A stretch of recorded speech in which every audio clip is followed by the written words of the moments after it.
Hey there, friends. Welcome to Culture Doom. This is episode 411. I'm one of your hosts. My name is Brendan.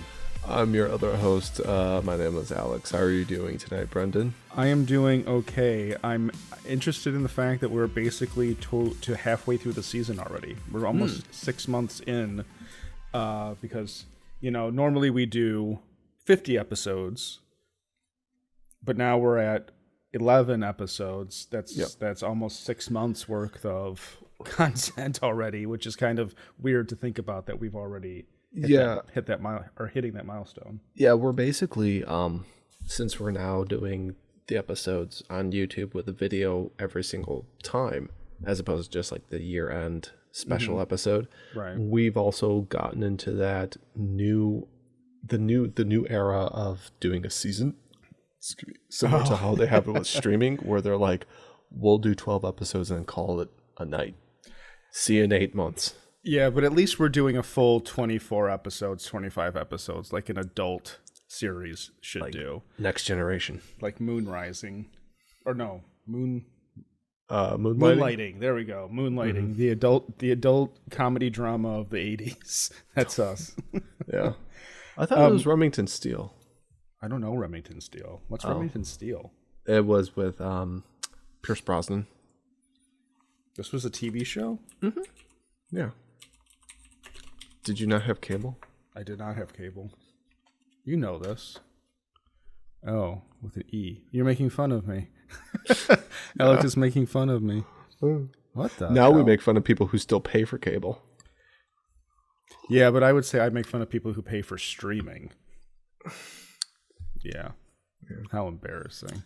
Well, you don't have to live with a woman who wants to watch for Grey's Anatomy. I could get you Grey's. I mean, I could get you a woman.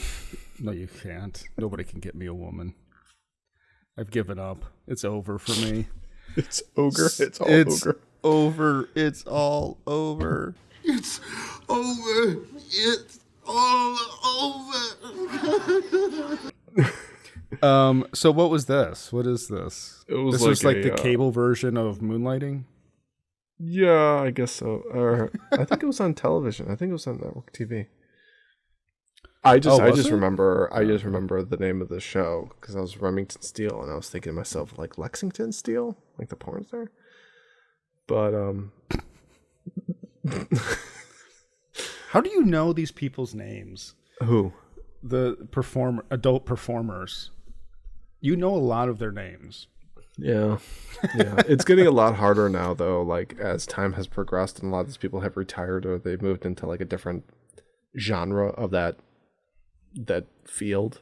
Well, I think like trying to figure out anything with football now. Like I have no idea who quarterbacks what team anymore. I think that adult performers move into one of two categories after the heyday of their career. Mm-hmm. Either directing or anti-adult performer activism.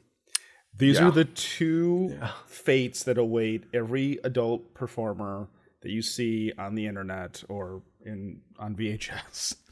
They will become one of the two. Only a handful of them kind of just retire into obscurity. Right. And they become streamers on Twitch. Or they just try to hide it forever. Yeah.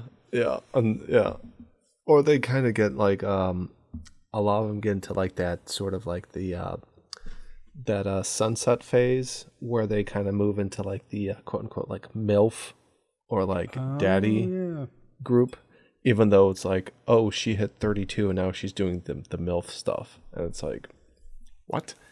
Do you remember She's younger Dick than Nasty? Dick Nasty. He was like an old man performer. He's probably dead by now. I would hope he's dead by now. I mean, I would assume that he's dead by now. Well, Ron Jeremy's kind of getting there too. So, although he's got more issues, he's like already on his way out. Yeah, like he has some kind of dementia. Yeah, where they were kind of saying he couldn't even really. He's not staying in prison. They're sending him to like prison nursing home or something. Yeah, like that where they put like all the old pensioner prisoners. Harvey Weinstein kind of read that and he was just like, "Damn it, I should have used that." Oh my God, there's an entire. Okay, I don't know if you've ever seen this before. I was looking up Dick Nasty because I assumed he was dead by now. Mm-hmm. It's like a trading card for adult performers. Strengths and weaknesses. Interesting facts. Arch nemesis. Like appearance, like issue appearances.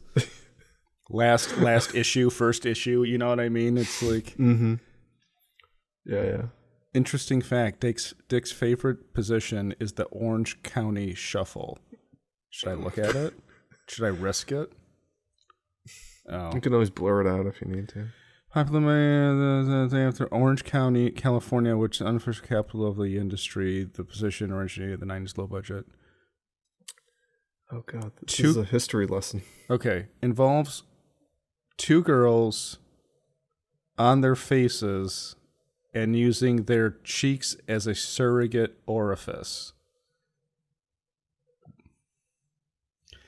That sounds... See, this is already, like, too technically complicated. This is like... I'm glad I just need the normal. I just like it normal. I don't need anything else but that. That's just too complicated. His specialty is the sleazier end of the market, preferring and simulated humiliation. Simulated. Dick has become a major player in the industry. All right, he was born in 1956. All right, math guy. How old is he? Can you beat DuckDuckGo? Almost in his 60s. 67. Yeah. He's not as old as I thought he was. He's getting there. He could still be. See, he retired in 2009. He can come out of retirement. I mean, pop him up with enough blue pills. Look at all these movies. Can you imagine? My God. Can you imagine? This is... It just keeps going and going. It's freaking grim. I wanted you to get to the end and then be like, oh, gosh, page 1 of 4. User reviews. Come Slam 23. British Slam. Well, that's a movie that you're never going to want to watch. Anything that's British. The star of the show. In fact, he's the reason I ordered this movie in the first place. I recently saw his performance in Cream Crack 2, and I thought I really need to check out some of his other stuff. It's interesting to watch people talk about these films as if they're legitimate cinema.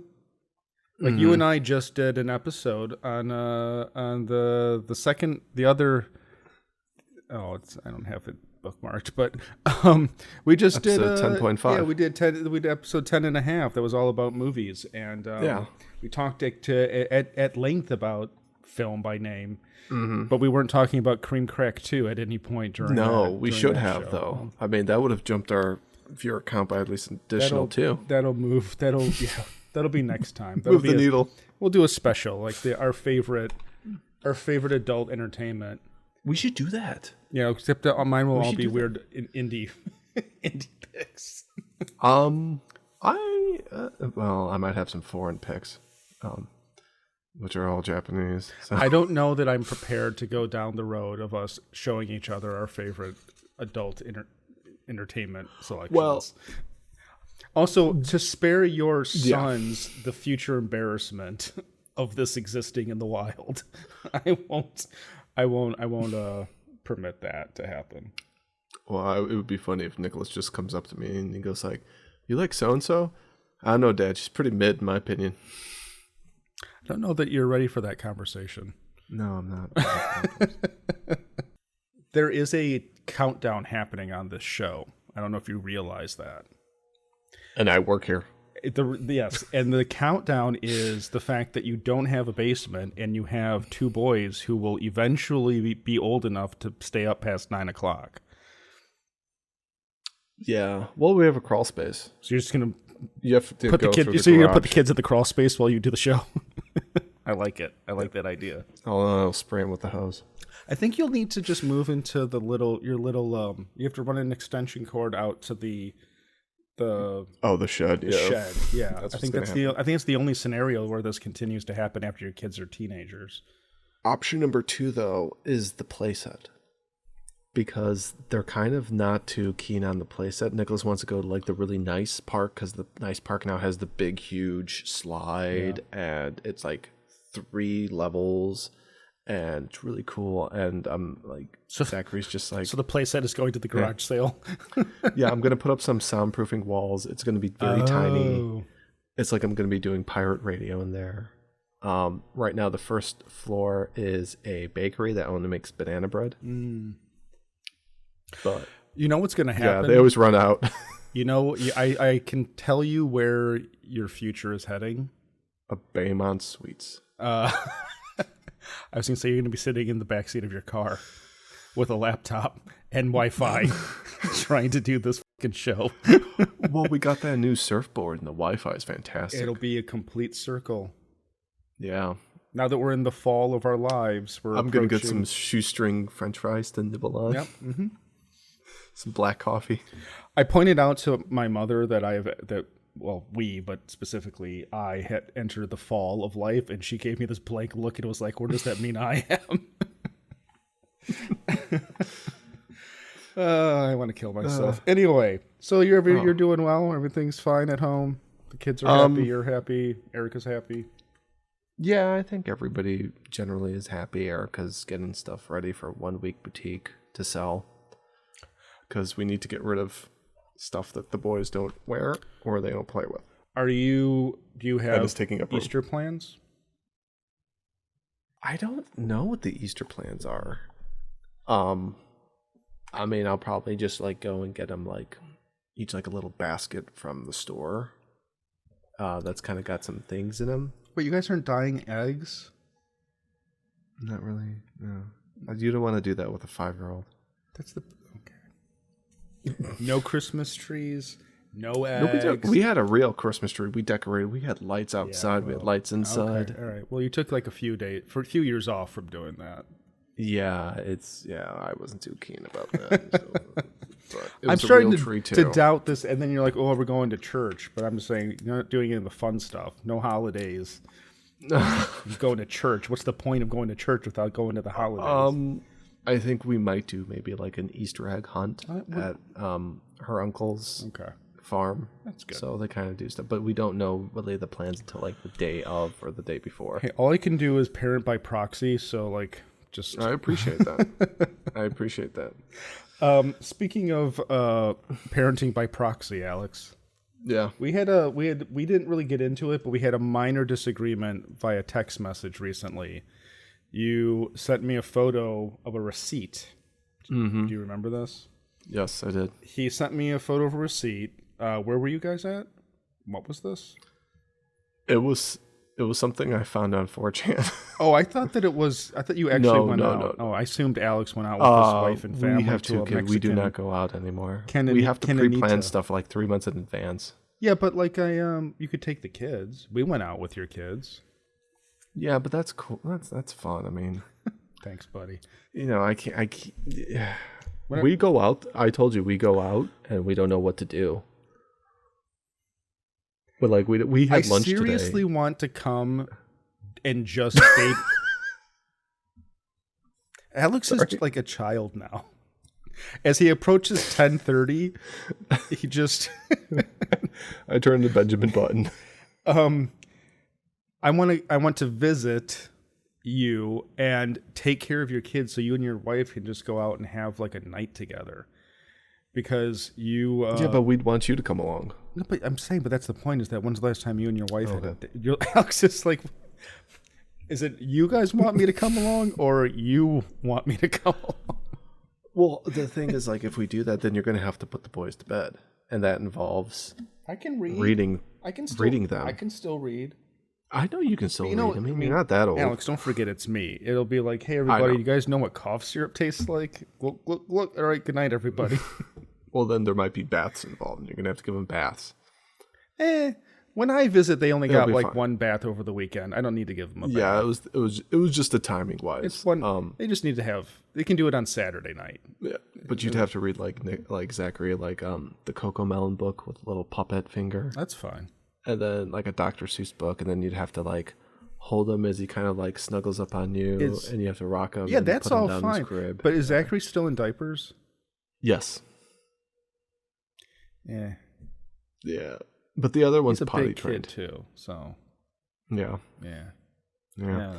But then Nicholas, like when you read him his books, he wants to have a little snack and milk, and then after you put him in bed, he's going to start asking you how a ceiling fan works. I can handle all of that stuff.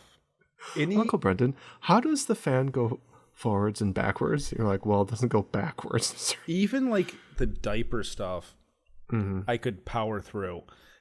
Giving baths, that's a little too intimate for me. Yeah. It's not my... If I'm not blood related, then it's like bath time's like, yeah. Yeah. Anyway, the point is that Alex sent me a receipt that I thought was his receipt. Because I was looking, I'm like, oh, look at Alex going out and spending $105 on Mexican food with his wife. And I was picturing, well, how much does 2 kids cost? They're like, kids meals are like... Well, what kind of Mexican food did you order that cost $100? Like, how many pictures of margarita? Many people? Anyway, point is, yes, Alex was outraged that the tip options were 18%, 20%, and 22%. The thing is, okay, so you plead your case, and then I'll... So I've noticed this coming more over the past 6 to 8 years, where I've gone to some places and they actually have a listing of what the tip percentages are. And I got a little upset about that because I'm thinking to myself, I will make the decision on what to tip. They're pressuring you? Yeah, they're like telling me, oh, if you want to do this, you got to do that. Like this, like they're telling me, like they're doing the calculation for me. It's like, no. I know I'm one of the younger generations, but I know how to do math in my head, Erica. So you're upset. And I will do the tipping. Like, don't tell me like, oh, if you want to tip this much, it's going to be, it's kind of like when you go now to, fast food restaurants and they say, oh, how much do you want to do a tip? And I'm like, what do you mean a tip? Like, what do you mean, like, tipping who? Like, I'm just here to pick up my food that I ordered online. Like, I'm like, if they spit in the food already, it doesn't matter if I tip them or not, you know? It's not like going to prevent them from spitting my food. But I'm not a huge fan of this whole thing, where they're doing that. And some restaurants, they'll already give you like an automatic charge of some sort of, I know they did this during COVID. There was like a COVID charge, but then some other kind of restaurants sometimes will just give like an automatic like service charge of some sort. I understand that there is that one stipulation where it's like, you know, parties or groups of like 6 or more or 8 or more. There's like, Alex, kind of an yes. I think that the reason this was posted is not the tip percentages. The numbers are wrong. Right. Well, what I heard supposedly is that, see, here's the thing. You only see that dollar amount, and somebody in the thread was saying, hey, this might be it might be based upon like an amount prior to a potential gift card. Like there was a $40 gift card, took off like $40, like 140, so the 105. And that's what they're saying it. But here's a problem. It's like, nobody knows that. So the only thing we can't assume that. The only thing we can assume right now is that they are going off of this, and the math is completely wrong. Regardless of that, I'm not liking this. Okay. Yes, okay. 4channel. So, all right, move on. Yes. On Reddit. Your bigger point is actually more insane. So please keep talking. Okay, like I don't like the way that it's giving me 3 tiers of tip amounts. Like, if you want to tip this, it's like, once again, I'm like, I'm going to tip them whatever I'm going to end up tipping them. And the crazy thing is like that last percentage amount, it's like that on the picture, I'm like, that's more than I make in an hour. I'm just like, maybe I should just quit this job and just go. Well, this is the whole issue, though. This is the Europeans and the Asians who don't have a tipping culture are just like, do Americans really? Meanwhile, like, let's say left-leaning individuals will be like, livable wages for servers. Then the servers talk and they're like, shut the fuck up, leave our tips alone, We want the tips. And it's this weird... we don't like reporting them to the... There's a weird disconnect, especially if you date servers ever. Yeah. They're like, stay the fuck away from my tips and stop pushing this garbage because we want to get tipped. I've dated 3 servers, bartender servers, and all of them were like, no, shut up. I want my tips. I don't care about livable wages because I can make a very good living on my tips at a bar. Yeah, I have a cousin. You've met him like a couple times. Like $50,000. Like this was like 10 years ago. Yeah, I got a cousin who was working at it was like a steak and seafood. I think it was like a steak and seafood place, probably just a seafood place in the Loop. And he was like waiting and also working bar. And his big thing was like Monday through Friday, this is all the guys that come down from the offices in the Loop. And pretty good. Company cards. Yeah. It's like all of those steak places in the Loop. You know, people are like, "Well, I could get a steak for half that." Well, it's not for you, and it's not even it's not even a status thing. It's more about this is how much companies will pay for their stupid clients, and so it has nothing to do with you or with being a fancy, classy joint that's a really great food. It's more just like we're going to take our clients out, and if the money is, we have to spend this money because that's what the account is about. Yeah. You know, and some of those kind of places, like some of those really nice places, is that they do have servers that have been there for like 10, 15, 20, 25 years. And they've gotten a rapport with the clientele and they do really well. And, you know, they know their stuff and they're like, yeah, I'm happy. I'm good at my people skills. I'm good at my serving skills and I enjoy everything that comes as a benefit of that. So I don't mind. So you're mad by the virtue of them just having the cheat sheet? So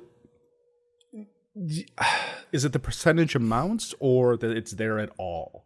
I think it's there at all. That's suitably strange and perfect for you to complain about. Yeah. You are, I assume, expecting a tip? Well, yes. Yeah. All right. Now, this pile of $1 bills represents your potential tip. Every time you please me, you'll see the pile grow. However, if I am unsatisfied, if you're slow, mouthy, or sneeze into your hands, you'll notice the pile shrinking. Agreed? Yes, I guess. All right. Good luck. I am terrible at math, and I always did. So I always tipped, growing up, I always tipped 20% because it was easier. Because I would do tip 10, I take 10% of the total and then double it. So it was very easy to just do 20%. Yeah. The argument can easily be made. See, my whole point of this conversation is now moot because I thought you were going to say you don't want to tip 25% and that tip percentages have been increasing. So like that one started at 18%, then went to 20 to 22. Yeah, because the thing is like you get in some scenarios where it's like you're paying like 20%, and it's like if you go to a restaurant and your bill total, you know, before the total amount, like you were saying, it comes to like $50. It's like I'm not going to be tipping $25 on that. That's ludicrous. Well, that's 50%. It's like We're not there yet. We're not there yet. The only time I tip that high is when the person, this is almost exclusively bars, is if I've been comped a bunch of drinks or they have very obviously been over pouring. And then they've gone beyond. Yes. Then I will be like, it's sort of like one hand washes the other. I would rather give you that money than pay for overpriced drinks. So you over pouring, like giving me 3 ounces instead of 2. I noticed that, and I'll even half the time I'll call it out and be like, seems a little heavy, and then they usually just smile, and that's the end of that. Then I'm like, okay, so now I know what this contract is that has been developed, is that I'll compensate you instead of compensating the bar. I'm fine with that. That's fine. Yeah. But in the end, I usually just end up drinking more than I should because it's like I really just wanted 3 drinks and now I've had 6 because you've doubled each one.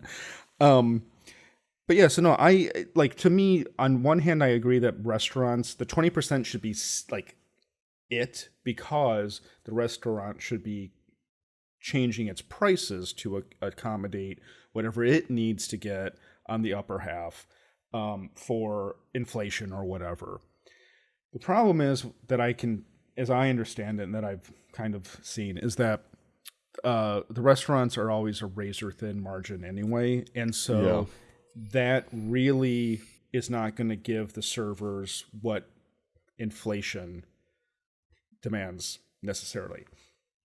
However, it's funny, I went and saw my mom on Sunday and we went out for dinner and she bought dinner and she was like, whatever, she just went to the 25. And I was like, what you get in your Happy Meal? we actually had Mexican. We went to a very great Chipotle. We had a very nice Mexican restaurant, one of my favorites in downtown Naperville. So Pepe's? I've only been to Pepe's once. We'll talk about this later. I wanted to bring back Chi-Chi's. Chi-Chi's was the bomb. Chi-Chi's was basically a restaurant version of the Mexico Pavilion from Epcot. It was you walk in there, you're like, hola. Alex, if we wanted to have a more successful podcast, we could probably just capitalize on dumb nostalgia baiting and do nostalgia doom. Yeah, exactly. Yeah. It's like this week we're talking about a wholly owned subsidiary of Culture Doom. Yeah. Hey, I forgot they still exist in Canada. No, they still exist in salsa form. Yeah, they do. You can still find this at supermarkets. Yeah, I tell people like a lot of people don't know that Chi-Chi's had restaurants. I'm like, yes, Chi-Chi's had restaurants. Oh, that's why I'm telling you that Chi-Chi's had but they're just like, I thought it was just a salsa people. I'm like, yes, now they are, but they also had restaurants. Chi-Chi's Celebration Sampler. You get a chimichanga, taco, enchilada, plus 7-piece dessert plate. At $7.99, it's worth celebrating. Chi-Chi's Celebration of Food. They had some of the best, and actually, it's funny you mentioned this. The place that I go to in Naperville has fantastic American enchiladas, which remind me a lot of what Chi-Chi's enchiladas used to be like, because it was like that really gooey cheese and like a sauce on top, and it wasn't. But anyway, point is that Chi-Chi's was a place where on like my 12th birthday they put a giant sombrero on me and all saying like "Happy Birthday" in Mexican and Spanish. Yes, and I never forgave my family for it. To this day. And now you miss that. To this, it has turned into I won't acknowledge my birthday at all because of that. It all goes back to that day. At the age of 13, I was like, family, we are not celebrating my birthday ever again. Imagine if they did that in high school and everybody finally found out. Well, my version of that was a full mariachi band come out. That was my Ash Wednesday experience. Yeah, but they had the Mexican mariachi band. You were part of that. I know. I would have been the one putting the sombrero on you. We were sitting in a pew together. Or no, it wasn't a pew because we were in it was in the auditorium. It was in the gymnasium, and we were sitting there for Ash Wednesday Mass. And all of a sudden they were like doing petitions, and they were like, and for Brendan Jameson on his birthday, and Alex, and I think Guerrero and Pat Purcell, and all of you just like looked at me because it was 1 p.m. and I hadn't told anybody that this was happening, and there was this moment of like fudge. Yeah, it was like when Vader told Luke that he was his father. Same impact. It was like everyone was surprised and felt betrayed. It was like somehow was like I did something wrong. No, it's impossible. It can't be your birthday. It is true. So the point is remember to tip your waiters on the way out. Yeah. Disregard what they tell you it should be, and just go with your gut feeling, but also don't be a jerk when you do that. Go with your heart. Yeah. Speaking of tipping, Alex, dearest of all my friends, yes. There is a recent event happened in Japan. It's kind of an epidemic of weird food things happening. There was a issue of a man licking soy sauce bottles at sushi restaurants in Japan. Okay, so they're doing their own like ice cream licking thing that happened here a few years ago. Yes, exactly. And they also had an issue where this was a big controversy. Conveyor belt sushi, people were messing with and licking and like touching and stuff. でこれ早くこうやんなそれはやりラフィーやわ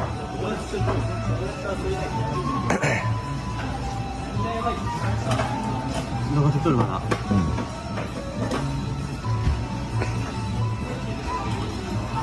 呼ぼうお前マジで来た来た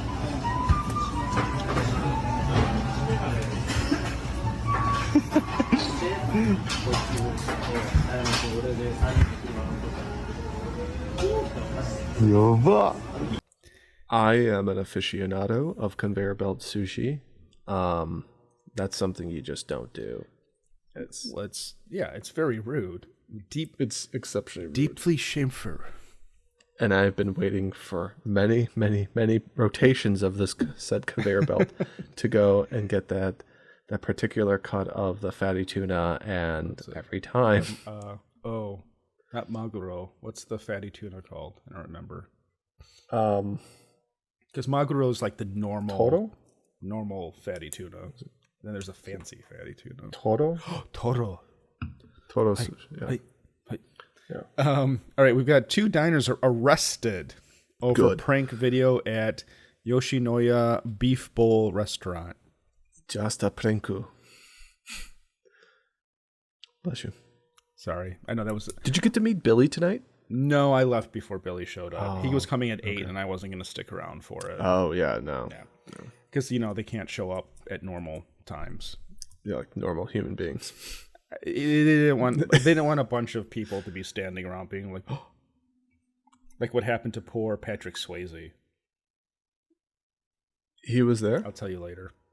Oh. Yeah. Patrick Swayze was at work very early in my career, and sadly, he actually stayed for the Christmas party. Oh. All right, really quick. Are there photos? There are. I don't have them, but there are. Oh. I'll see if I can find them. But what happened was Patrick Swayze was in Chicago shooting The Beast, which was a TV series in the early 2000s. Okay. Do you remember this? I think it was on like CBS or something. And he had to do looping, which is like VO, like dubbing himself. Like if you're shooting a scene and a train goes by, you're like, well, we like the shot, but we're just going to have him record his own audio shot. Didn't get picked up and stuff, so they have to send him to a booth. And so they sent him to an audio booth in Chicago. Happened to be the place that I was working, and this is late December, and one of the producers was a very like, I'm a Hollywood guy, and I'm going to like schmooze up Patrick Swayze and smoke pot with him. Little did we know he had cancer, so I'm sure he was kind of like, yeah, please hook me up with that. Yeah. And so he got high at work with one of the producers, and they were like, hey, you should hang out for the Christmas party. And so sad. Patrick Swayze. It's August, but we're having a Christmas party. Patrick Swayze hangs out for our Christmas party. And the thing was like, I wanted to go up to him and be like, hey, like, really big fan, like, really love your work, blah, blah, blah. I'm so happy that you're here. But also at the same time, I was like, I'm cool, young industry guy, and you technically can't do that, but also just kind of seems unprofessional. So what it turns into is people like ignoring Patrick Swayze. So there's a photo of him just sadly eating alone with like his little, I don't know, it was probably... So he was the original Sad Keanu. It kind of was. He was sitting there with a little bowl. No, Sad Keanu predated this. That was Style Project era. Oh, really? Sad Keanu? Oh, yeah. On the bench? On the bench. Holy crap. Sad Keanu on the bench. Are we doing Star Trek references now? Me rabbit sails unfurled? Come, Shaka when the walls fell.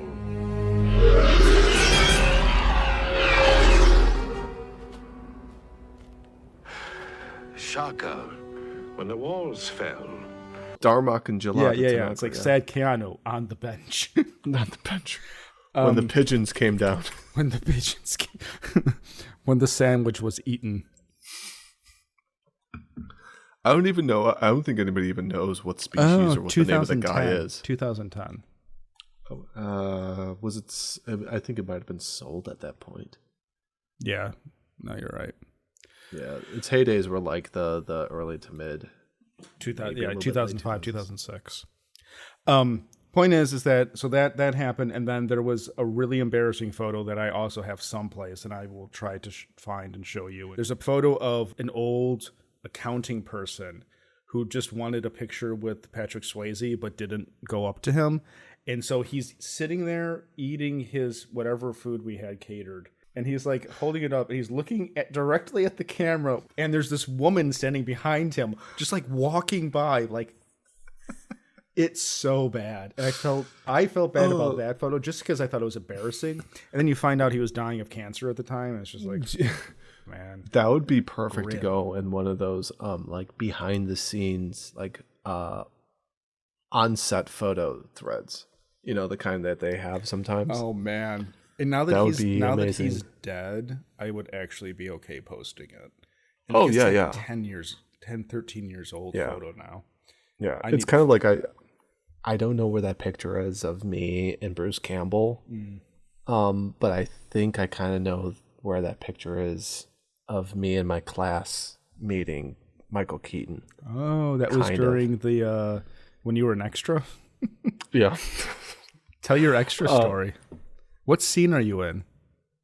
I'm in the scene where it's the kid, the actor who's playing the little kid version of him, is leaving school after school day, and he was supposed to run home because supposedly like there was going to be a circus for his birthday party, and then he finds out there's no circus for his birthday party or something like that, and a bunch of other kids follow him from school, and I'm like in a couple of shots. You can see like you? Maybe I'd have to take a look. I mean, I haven't seen this movie in years. Well, hold that thought, because next episode we're going to investigate this further. Yeah, I mean, I could definitely tell. Like, I know, like, there's certain shots where, like, okay, that's my dad, and then there's one shot where the kid's running down a street past a house, and there's a lady with like curlers coming out to pick up the paper, and that's my mom. I will.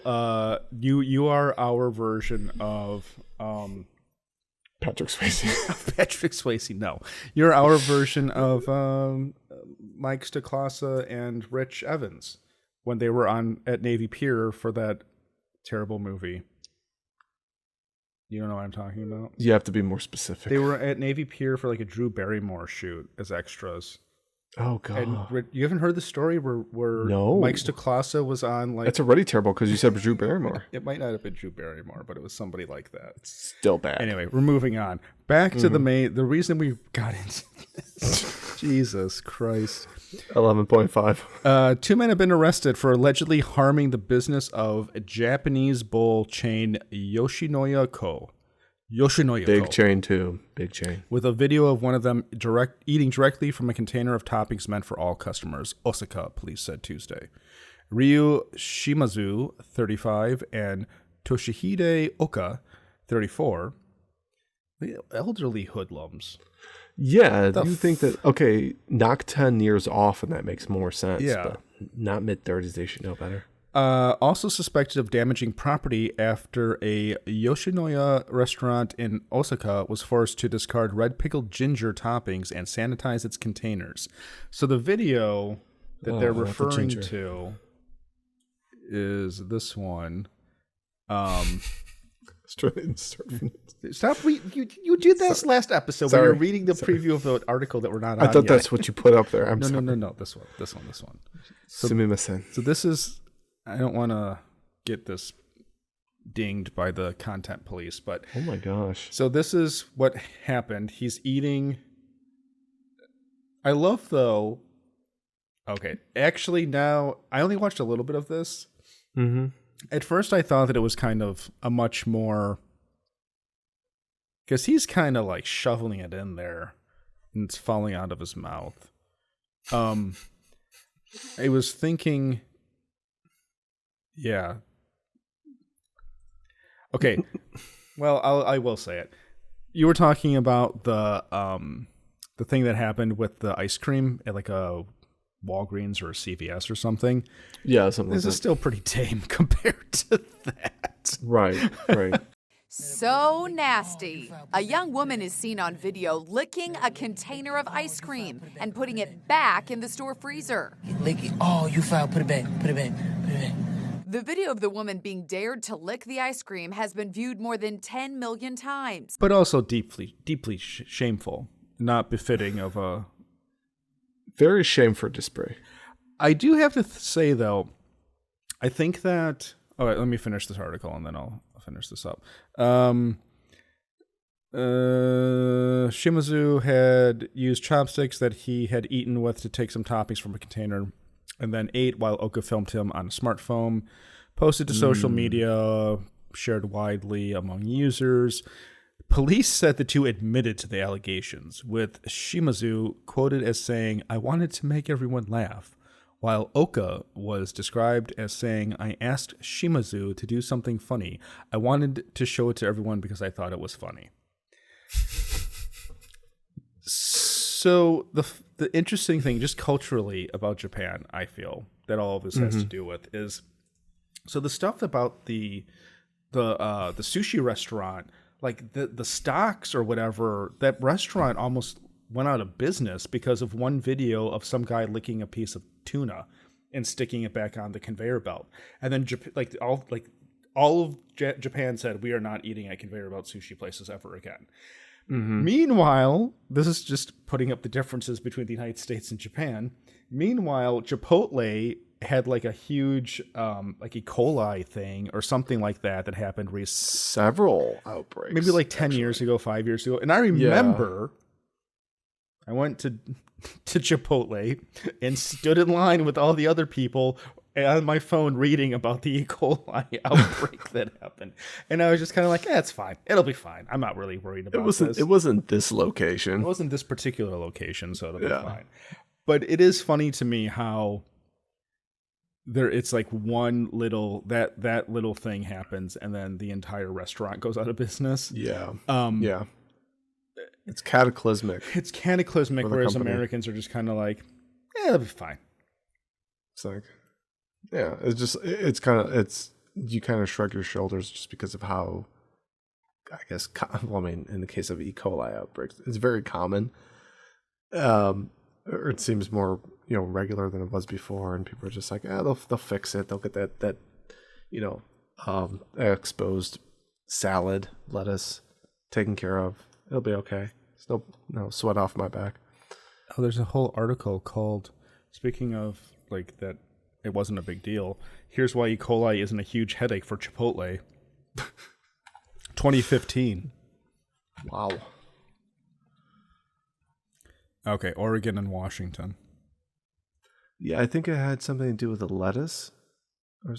What's kind of weird, because I always think of E. coli as being like meat born, but a lot of times it seems like it always is with produce, like lettuce particularly. Taco Bell had a problem once also, I believe.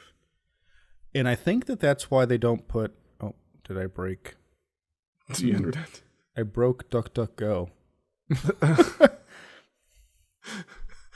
Let's use a real search engine. E. coli Taco Bell. Yeah, this was it. This was the sad fate of affairs. Taco Bell bans green onions after E. coli outbreak. Oh, for their nachos? Yeah, everything. 06, wow. This was a dark day in my life. I remember where I was. December 6, 2006, I was sitting in my chair in front of my computer, furiously masturbating, and I got a text. My mom was like, "But there's no more green onions at Taco Bell." Did you hear about Taco Bell? And I couldn't. Mom, what is it? I couldn't even finish. I dropped out of college. It was all downhill from there. Started selling individual sprigs of green onions. Yeah, I'd stand in the I would stand in the parking lot by the drive-thru and be like, "Hey, you want any green onions?" 55 cents. Hook you up. Just like sprinkle it. Like freshly chopped. Yep. How fresh is this? The freshest chopped. So anyway, the point is don't mess with people's food, please. Yeah, don't be a jerk. There's also wasn't really. I mean, I'm not really too up on Japanese humor, but I didn't. Was it considered funny because it's like they're breaking a social more of some sort? Well, I think that it's also interesting that now that social media exists, these things are being shown to, and there was something that was like, this has never happened before. And I was thinking, I was reading one of the articles, and I was like, you just didn't know that this was happening before. Right. There are tons of teenagers who have been around licking doing your dumb sushi. shit for eons. People have been licking your sushi, and you haven't even known it. Yeah. It's just that there's documented proof, which now can be utilized as incriminating evidence of them doing so. I want to go back to like the olden. This was like Singapore, I think, where they would cane people. Yeah. Yeah. Let's do that. What was it? There was a state recently, I think it was Idaho or somebody, that legalized execution by firing squad. Cool. And I was just like, pepperoni and cheese. Tombstone pizza, Pierre. Why is he in front of a French firing squad? They're legionnaires. So he probably got in trouble with the Legionnaires. I feel like the guy was French and English. No, but I feel like the guy that they're shooting was English. I think he got into a scrap with them, or maybe he was like a deserter, or he did something because he probably joined up with them. Oh, you feel like an entire headcanon for this guy? Oh, absolutely! Nice. It's way better than the fucking Mandalorian right now. Okay, so here, all right, hold on a second. So for the Zoomers who have no idea what the hell we're talking about, this was a commercial from the 90s. The Mandalorian is a series of pure, unadulterated garbage. So let's see. Oh, this isn't the right one. This is the cowboy one. That's not the right one. Is that the same actor, though? I feel like he's the other guy who got executed, too. He kind of looks similar. It's this one. Okay, yeah. This is the one. It's a foreign legion. No. Cigarette. No. What do you want on your tombstone? Pepperoni and cheese. Tombstone pizza, Pierre! What do you want on your tombstone? Real meat, real cheese. Much better tasting than pizzas made with imitation cheese. So what do you want on your tombstone? Napkin? No. Tombstone pizza, Pierre! When was the last time you had a tombstone? I like he's like, shoot him. Just do it. The last time I had a tombstone pizza, I couldn't even tell you. Ever since, it's either been Jack's or Home Run Inn are the last two brands that I've been. By and large, Jack's. But when I'm feeling like, oh, that one was that the Jack's that you said? That was a unfortunate situation. But when I'm feeling like I want to treat myself, I get Home Run Inn. It was the Tara Reid of pizzas. It's kind of a mess, but still functional. Get it nice and baked up. Still warm on the inside. Crust is a little dry, but it's a little dry. But if you warm it up enough, it's still warm and accessible. I wish there was more sauce on it, though. Oh, God. Terrible, awful, Alex, awful. I'm embarrassed. Well, you know what? I feel like Tombstone lost its market share when they stopped doing those commercials with a lot of brands. Like, it's kind of like you guys had a great thing going. Yes, it was the marketing campaign for the time period, but it worked. They could have had. You could always just re-show those commercials. It's not like. Well, nowadays you could have like tie-ins, and it would be, I don't know, the Mandalorian and a bunch of Imperial troops gonna shoot him, execute him. Come on, Disney. You know they'd miss. That's the problem. That's the joke. That would have been the joke. That would have been the payoff. Alex, we just made a great commercial. Yeah. It's a Tombstone Pizza commercial. It's too good for Disney, though. It's the guy. They're like, it's the Mandalorian, and they're like, what would you like on your? What data would you like entered into your crypt stone. Yeah. And he's like, cheese and pepper. And then he eats it, and we cut back, and they're like, fire. And then they like completely, every shot completely misses. That's the after the call to action. It would be, you know what it has to be? It has to be an extended scene too, like in Predator, where they're just wasting the jungle, and then like everything is fine right around him. Draft. I'm trying to think of the big agencies. I don't know. You want to hire some copywriters? Yeah. Get at us. We'll do it for free. We'll do it for free. What's the big agency that's in Chicago? I want to say like Lane Bryant, but that's a clothing company. Leo Burnett, get at us. We'll write you copy. Leo for Burnett. your... Okay, yeah.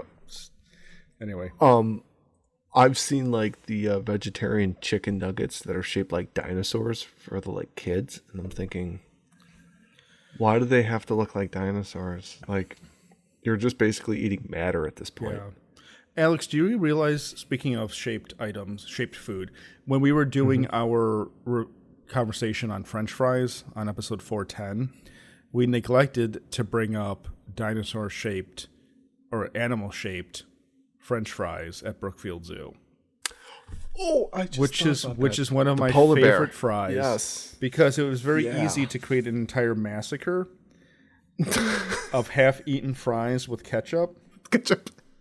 It's one of the best things a young boy can do with his life is go to a zoo, and not even like based on anything else, but instinctively you're like, right, this is red goo, and these are animal-shaped fries, and I'm going to construct disemboweled animals next to my burger now.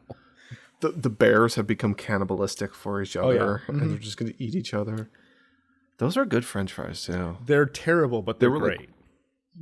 No, they are. I've happily enjoyed them. I like weird food, and they're highly processed. You know. Yes. Alex, I get it though. I am a big fan of the old Cascade Drive-In cheeseburgers, which were kind of like, you know, gas station cheeseburgers in the foil wrappers. They weren't good, but I loved them. Yeah. You know they're terrible, but you're like, it's the whole magical aura of consuming something like that that you don't have anymore. No. Have you ever eaten an actual like gas station hot dog? Gas station? No, 7-Eleven, like but not like the thing on the rollers. Well, on the gas station at the 7-Eleven roller hot dogs I've had multiple times, but not at an actual gas station hot dog. Oh. Have you? Yes. And do you recommend it? If for some reason something that's prepackaged does not appeal to you, maybe, but otherwise go for something that's prepackaged. Not like a hot dog either. Because there's the roller, and then there was I don't know if they probably have, there's someplace out there that has the hot dogs on the spigot that rotates around, and they look like it was done by like Vlad the Impaler. This like heat lamp, and they're all shriveled. At least the roller hot dogs still keep the juiciness. It's true. It is a nice method that they've constructed. I do also go for like the you can get like a corn dog in a paper bag occasionally at some places. And then maybe like the chicken wings, not so much. Chicken wings always look like they've had better days. The larger, like the jumbo taquitos, yeah, they're kind of a hit or miss. They might be dry, or they might still have some moisture in them, which kind of make them fine. But once they're dried out, you're just like... So in the olden days of 7-Eleven being open 24 hours near me, this is the pre-COVID world. 7-Eleven was open 24 hours, and the bar would close at 3 a.m. on Saturday across the street from 7-Eleven. So 3 a.m. Saturday night, stumble out of the bar, and it's like, that motherfucker has taquitos inside of it, and I know that they're going to be there. I go get buy 2 taquitos, walk home, being like, nom, nom, nom, nom, nom, and then, fall asleep. It's great. Great night. Great Saturday night. Hey, Alex, this week we watched Toradora. Yes, this is a series that you brought up for me. You had been watching it for a while, and I started watching it. You actually said maybe you shouldn't watch this, and I said no. I'll check it out. Also, you watched the entire series. I watched the entire thing. I watched 6 episodes. Alex, would you please let me know what Toradora was all about? So, Toradora is a anime slice of life genre series from 2008, and what it does is that it follows a year of school. I guess it's a year, I can't tell, of high school with 2 protagonists, Ryuji, who's initially seen as like this delinquent, tough guy, character by his classmates, but he's actually really nice, very friendly. He's obsessed with like cooking and cleaning, also really weird. And Taiga, who is she's called the Palm Top Tiger. She's this diminutive, cutesy looking, very pretty, like adorable little student girl, but she actually has a terrible temper, and she's kind of a biatch.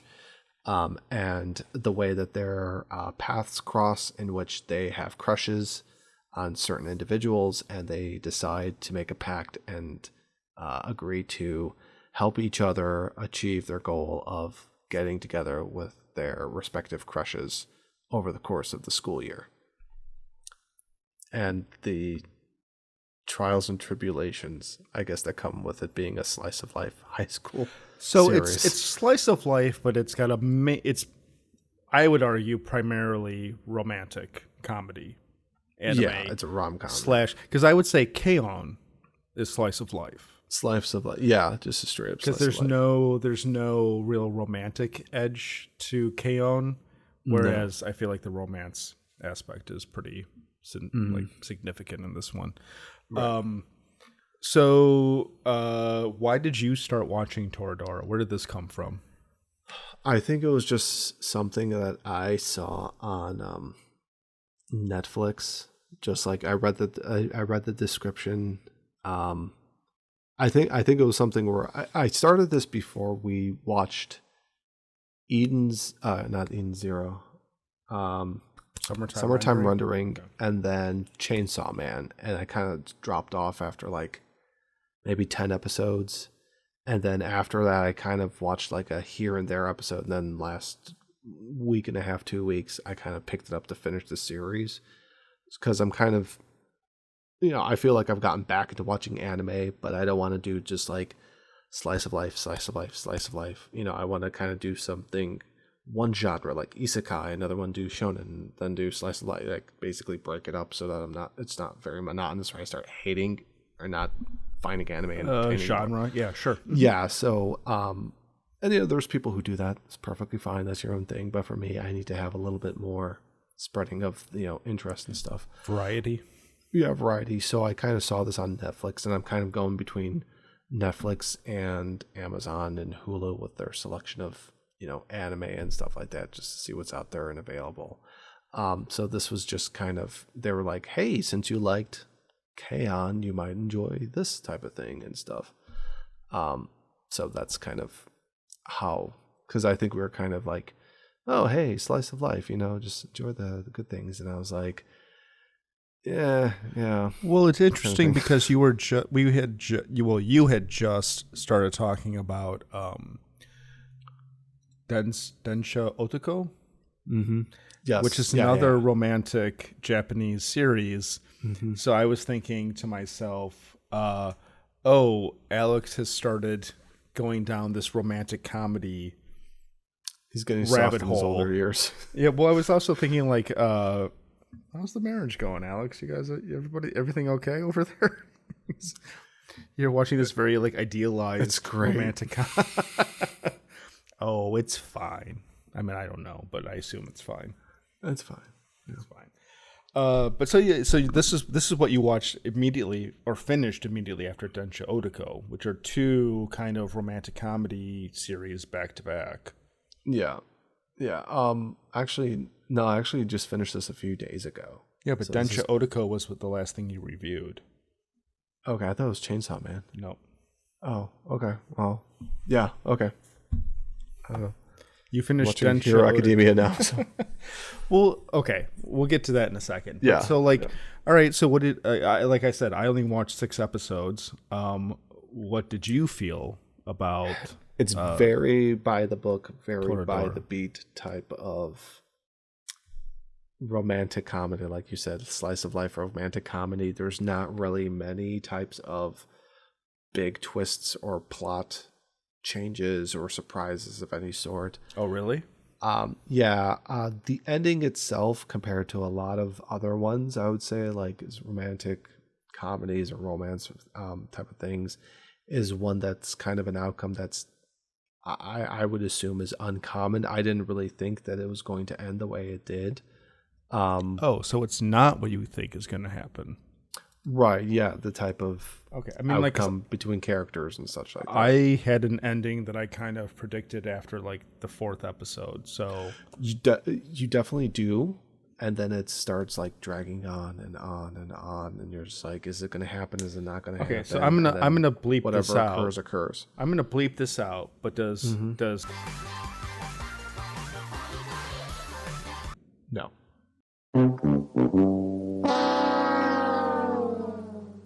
I think about halfway through, I started being like, I'm just going through the paces and be like, okay, let's play the next episode. There were some episodes where I kind of just like skipped through, and I was just like, you're one of those people who just commits to it and then will watch all of it.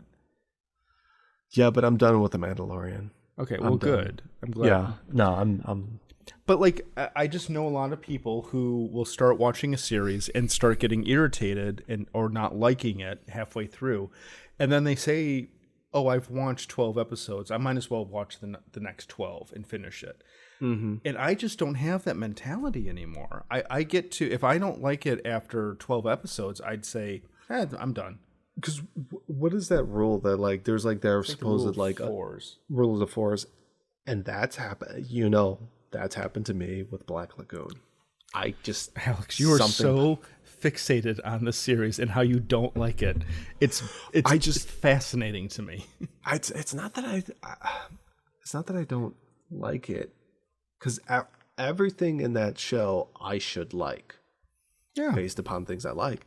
But for some reason, it just doesn't compel me or grip me to continue wanting to invest time in it. That's how I feel about Cowboy Bebop. That's how I feel about noir, the anime, not the genre. But there's an anime called Noir where I've watched the first 4 episodes like 12 times, and I'm always like, I like the look of it, I like the sound of it, I like the idea of it, but the actual implementation of it, execution. Then you go online like, when's the next episode of Kandaichi coming out? Yeah, right. So it's just like, it's at a certain point, you just have to stop trying to force yourself to like something, I think, and just be confident in your opinion that it's not good or not good for you. Yeah, and quite frankly, I mean, considering now with streaming on multiple sites, on multiple platforms, there's such a huge, massive, like 40-year plus backlog of anime that anybody can watch. Like, if you just go even to like my anime list and see how much stuff just gets released on a weekly basis from Japan, it's like there's so much stuff you can go back and watch, because especially since some of these series are like hundreds of episodes and stuff like that, there's always going to be something for you to watch, and it's perfectly fine if you want to drop watching something and just picking up something else. I mean, nobody's going to hold it against you and such like that. But that being said, you know, I felt like this is a series, you know, I went through the whole thing.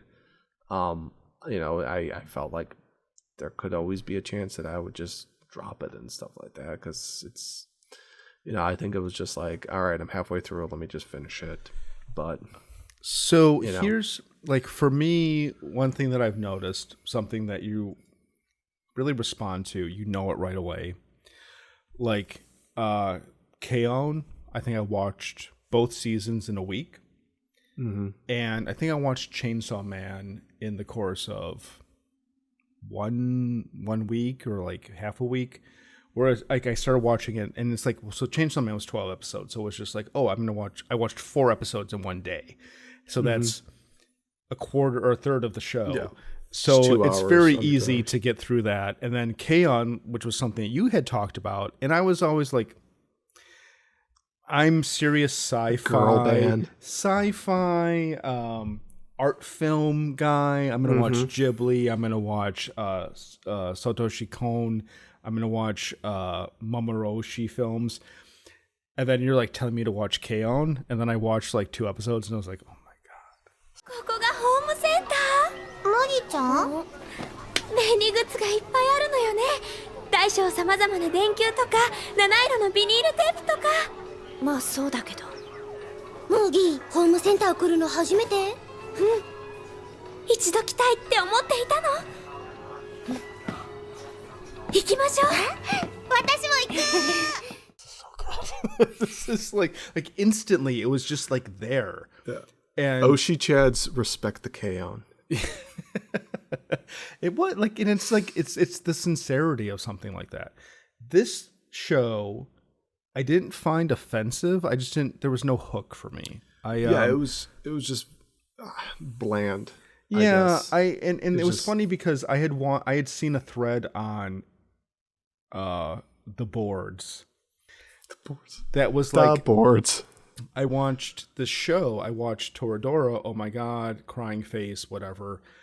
And I was thinking to myself, "Oh, this is going to go into like a weird direction later on. It's going to start to get really heavy." But I was on episode 6, and I was thinking, "Okay, when does it take off? Is this Evangelion? And are we gonna have to get to like episode 12, 16 for things to get really interesting?" So I typed in, when does Toradora get good? And I found the threads that were like, I'm on episode 4. When does this get better? And all the comments were, if you're not into it here, it's never going to get better for you. Yeah. And so I was like, oh, all right. I thought there was like a big twist or something, like a big shift in tone that was going to happen. There's really kind of isn't. There's no crying, sad, oh my god thing, and some of these people are putting it on the boards, or they are those types of emotional individuals that kind of, I mean, I'm a pretty emotional guy. Like I cried during A Silent Voice. I cried during K-On!. Like after they played their like senior show, and they're sitting in that, like it's like the like late afternoon sun coming through the window, and they're all sitting there with their instruments. Oh, I was done. I was just like, oh my god, that's beautiful. I love it. Yeah. But this series, I was like, all right, this person's yelling a lot, which is a very quick way for me to lose empathy. Like it's just like there's too much yelling, too much comedy. It just wasn't my bag. Yeah, it just I do remember there was one scene, I don't know who it is, but Taiga's in a fist fight with somebody else. Oh, the blue-haired girl? Yeah, and for some reason, she was like one of the last episodes I saw. She got introduced.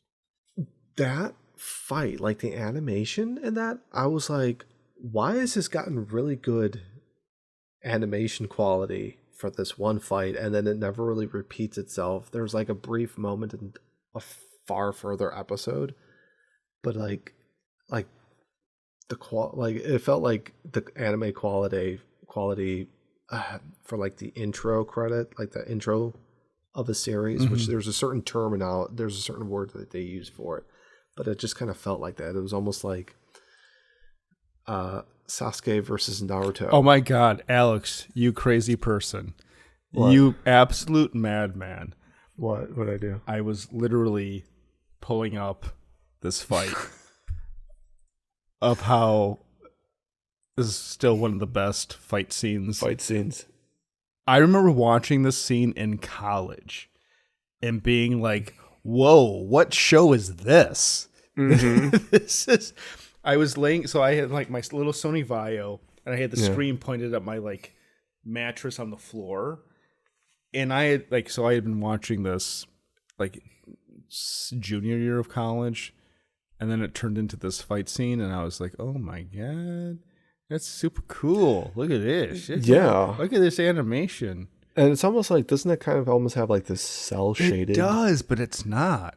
Because this was all hand drawn, right? Yeah, this was all hand drawn still. Okay. Oh, this was okay. So it's this part. It's Yeah, there you go.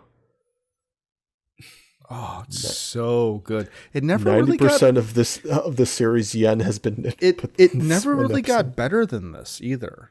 Like even like I would say the next best version of it was the Battle with Pain. Yeah. Even their like final battle was not nearly as good as that was. And now they're all friends, and their kids go to soccer practice together. And so, is in Boruto, as far as you know, is there like a Alex, big baddie? Can I just say no? Okay. No, can I just say that we've transitioned from discussing Toradora to talking about what's going on in Boruto. The lesser series of Naruto we are now discussing instead of talking about Toradora. Do you remember the fight scene between Sasuke and Naruto?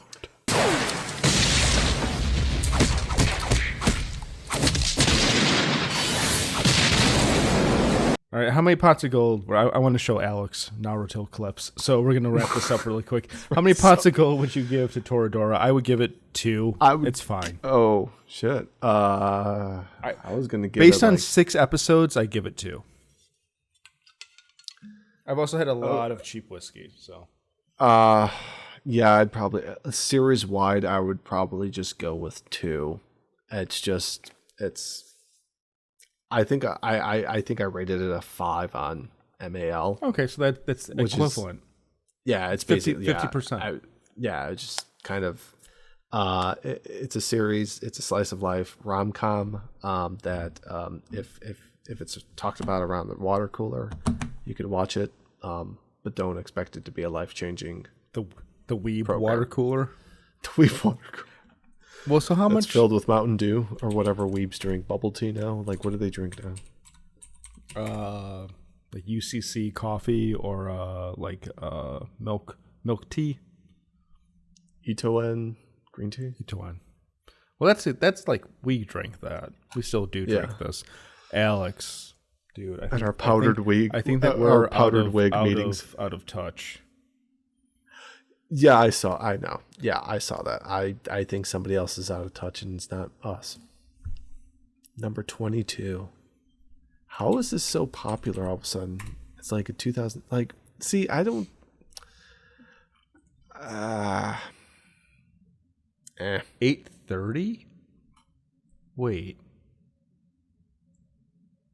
What? That is insane. What's insane? Okay, so K-On! Ranked number 830. Popularity 140. Okay, well, wait a second. I don't know what this means. Yeah, no, this is insane. I don't get that at all. K-On! Is a beautiful, fun, magical series of growing up. Mm-hmm. This is a series that was produced by a studio which many of the employees gave their lives literally. Was that Kyoto Anime? Mm-hmm. Yeah. I think it's because of the Netflix thing, probably, or like it's gotten more popular. Yeah. It's gotten that that bump. Like when you go on Steam and you see like there was a shitty game, like everybody review bombed this game a few years ago, and now all of a sudden it's just like, oh, it's mostly positive now because. Oh my god, the score is even lower. That is offensive to me. Shame for Display. K-On! Is so sincere and so heartfelt and so. Okay, so not to and like this came out around the same time, didn't they? I don't. Spring 2009 for K-On! Toradora is fall 2008. So yeah, same time. Okay, yeah. Within the same 6 months. Mm-hmm. K-On! Is so pure. It is like, you don't need a romantic subplot. Here's just like 4 or 5, depending on the team up, 4 or 5 girls doing their thing in their club on their terms. There's no guys at all involved in it. Yeah. It's like, what the come on, man. K-On's so much better. And better animated, too. Mm-hmm.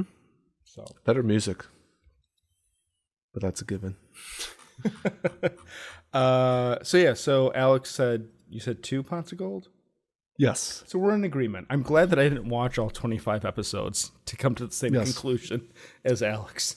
Yeah. No, yeah, that's yeah. I like, you pretty much have seen what it's going to end up becoming. There are some people that apparently think it's the greatest thing in the world and kind of rate it on par with Naruto, but what you gonna do? Well, I thought that for sure you were going to give this anime a really good review and I was going to be the bad guy, but I'm glad that we agreed on this. Yeah. So if you disagree with that, send us a message over at contact@culturegym.com. But until next time, Alex, would you please wrap up this week's show? Certainly, Brendan. Thank you very much for streaming us or downloading us. If you have any questions, comments, or hate mail, Tombstone cheese pizza with pepperoni, send it to contact@culturedoom.com. On behalf of Brendan, this is Alex saying Doppelbachino. Until next time.